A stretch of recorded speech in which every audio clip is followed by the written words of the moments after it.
Hi guys, it's Samantha and I am back today with another Facts on Authors video. If you're new to my channel, this is a video series I started where I list 15 facts on various authors. Currently I have been doing classical authors.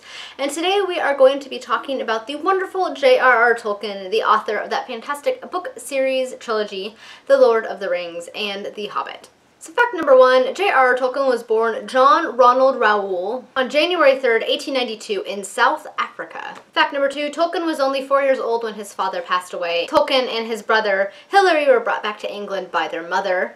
But unfortunately, 8 years later, their mother Mabel, passed away of diabetes. But a lot of his experiences in South Africa while he was still there influenced him through later years. In particular, he often recounted remembering a large hairy spider that quite horrified him as a child in South Africa, and I think we all know where that played out in The Lord of the Rings. Shelob.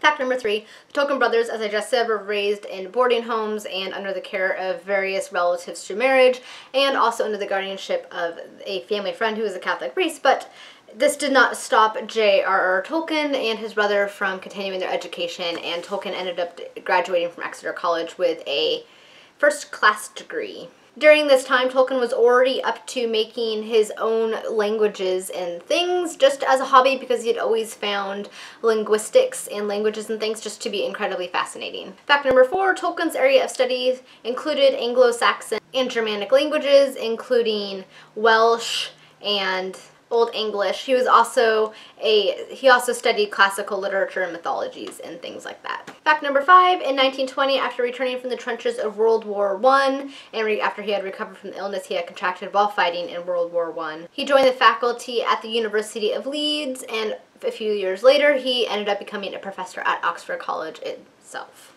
Fact number six, while at Oxford University, J.R.R. Tolkien became one of the co-founders of the writing group known as Inklings. Among the members of this group was the famous author C.S. Lewis, who was greatly influenced by Tolkien. Tolkien actually ended up converting him back to Christianity. Other members included Owen Barfield. Fact number seven, in 1937, Tolkien published his first novel, The Hobbit. It was while grading a paper that he spontaneously thought of the idea for a Hobbit. He had noticed his student had left an entire page that he was grading blank, didn't answer the questions, so he just happened to write on that student's paper, "In a hole in the ground there lived a hobbit." That was it. There was no context, but that was sort of, from that, his idea was born for The Hobbit. And thus, when the book was published in 1937, it was actually published as a children's book, which always greatly annoyed Tolkien, I guess, because he did not consider it a piece of children's literature necessarily. But he also supplemented the publication with 100 of his own illustrations. Fact number eight, in 1954, he published The Fellowship of the Ring, and in 1955, he published both The Two Towers and The Return of the King.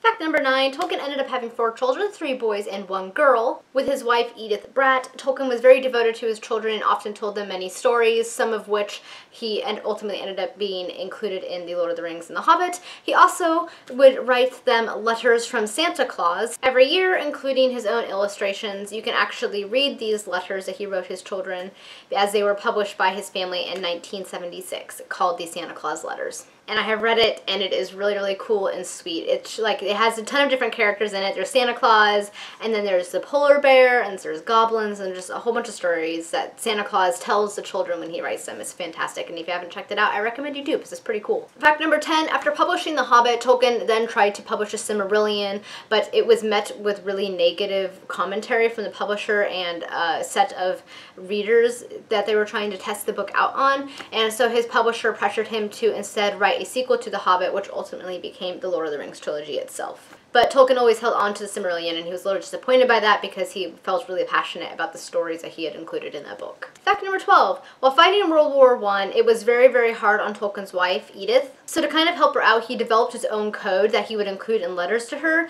that she knew how to decipher. And when she would decipher him, it would tell her exactly where he was on the Western Front, so she was able to keep track of his movements and know where he was at. Fact number 13, it is not known the exact number of languages that Tolkien created, but it is believed that it is to be over 20 unique and separate languages, each with their own vocabulary and grammar system. Fact number 14, Tolkien met his wife Edith at the age of 16. She was 19, but the Catholic priest that oversaw the guardianship of Tolkien and his brother was horrified by this because A, he felt that he was too young, and B, Edith was a Protestant, and he told him to break off the correspondence until he was 21. Tolkien agreed, but he was quite heartbroken by this, and as sure enough, by the time he was 21, he sought out Edith. Edith ultimately ended up breaking off an engagement she now had to another man and converted to Catholicism, and they married and stayed married until their deaths.